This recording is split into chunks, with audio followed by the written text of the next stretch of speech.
معیشت کی ڈیجیٹلائزیشن سے شفافیت کے فروغ میں مدد ملے گی۔ ڈیجیٹائزیشن ٹرانسفارمیشن پلان کی بنیادی اساس عوام کو بغیر اضافی اخراجات سہولت دینا ہے۔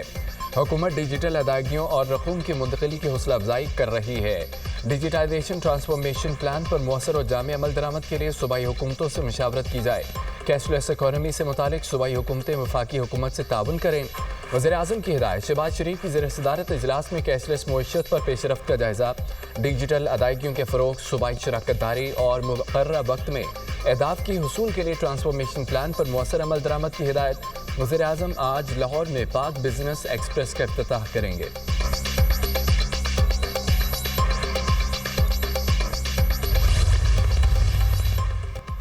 راولپنڈی میں جرگے کے حکم پر خاتون کے قتل کیس میں پیش رفت، عدالتی حکم پر مقتولہ کی قبر کشائی۔ لاش سے نمونے حاصل کر لیے گئے۔ لڑکی کے سر اور چہرے پر تشدد کے نشانات پائے گئے۔ فورانسک نمونے لینے کے بعد مقتولہ سدرہ کی دوبارہ تدفین کر دی گئی۔ پولیس نے قتل کیس میں مزید 6 ملزمان کو گرفتار کر لیا۔ گرفتار ملزمان کی تعریف۔ پولیس نے ملزمان کا 4 روزہ جسمانی ریمانڈ حاصل کر لیا۔ جرگے کا سربراہ عصمت اللہ سسر سلیم خان، والد عرب گل شامل ہیں۔ پہلے شوہر ضیاء الرحمان، بھائی ظفر اور چچا مانی خان کا بھی جسمانی ریمانڈ منظور۔ 3 ملزمان پہلے ہی جسمانی ریمانڈ پر ہیں۔ عدالت کا ملزمان کو دوبارہ تفتیشی پیش رفت رپورٹ سمیت 1 اگست کو پیش کرنے کا حکم۔ پولیس کی تفتیشی ٹیم کا جرگے سے سربراہ عصمت اللہ کے گھر پر چھاپا۔ CCTV کیمروں کی DVRs کو قبضے میں لے لیا۔ تفتیشی ٹیم کیمروں کی فوٹیجز کا مشاہدہ کرے گی۔ سدرہ کو 17 جولائی کو جرگے کے حکم پر قتل کیا گیا تھا۔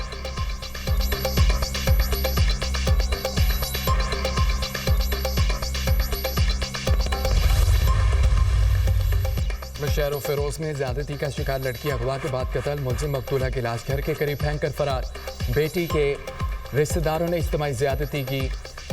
بیٹی کو جرگے کا فیصلہ آنے تک وڈیرے کے پاس رکھا گیا تھا۔ ورثاء غم سے نڈھال۔ مقتولہ کے والد کی مدیت میں ملزم لال لڈو نے اور عبدالجبار کے خلاف مقدمہ درج۔ ملزم لال لڈو نے بیٹی سے زیادتی کی۔ وڈیرے عزیز اللہ نے فریقین پر 4 لاکھ جرمانہ عائد کیا اور دونوں کی شادی کا فیصلہ کیا۔ ملزمان نے میری بیٹی کو زہریلی گولیاں کھلا کر قتل کیا۔ مقدمے کا متن۔ پولیس نے مقدمے میں نامزد دونوں ملزمان کو گرفتار کر لیا۔ مقتولہ لڑکی کے والد و بھائی میرے پاس ملازم ہیں۔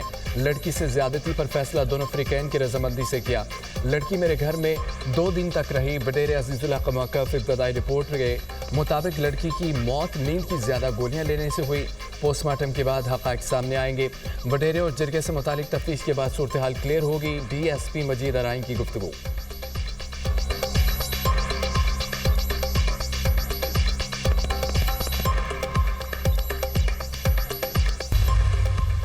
آپریشن بنیان مرصوص کی کامیابی، پاکستان کے دفاعی ساز و سامان کی عالمی مارکیٹ میں گونج۔ مسلمان اور افریقی ملک پاکستان سے دفاعی ساز و سامان خریدنے کے خواہش مند۔ 10 مئی کے بعد کئی ملکوں نے رابطہ کیا ہے۔ سینٹ کی قومی کمیٹی کے اجلاس میں سیکرٹری دفاع پیداوار کی بریفنگ۔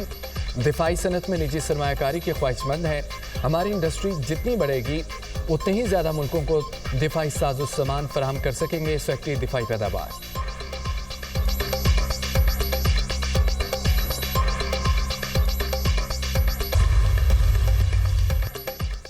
مونسون کے 5ویں اسپیل کی انٹری۔ لاہور میں گرج چمک کے ساتھ موسلادھار بارش۔ شہر قائد میں بھی بادل برس پڑے۔ کراچی کے مختلف علاقوں میں ہلکی بارش۔ 31 جولائی تک طوفانی بارشوں کی پیشگوئی۔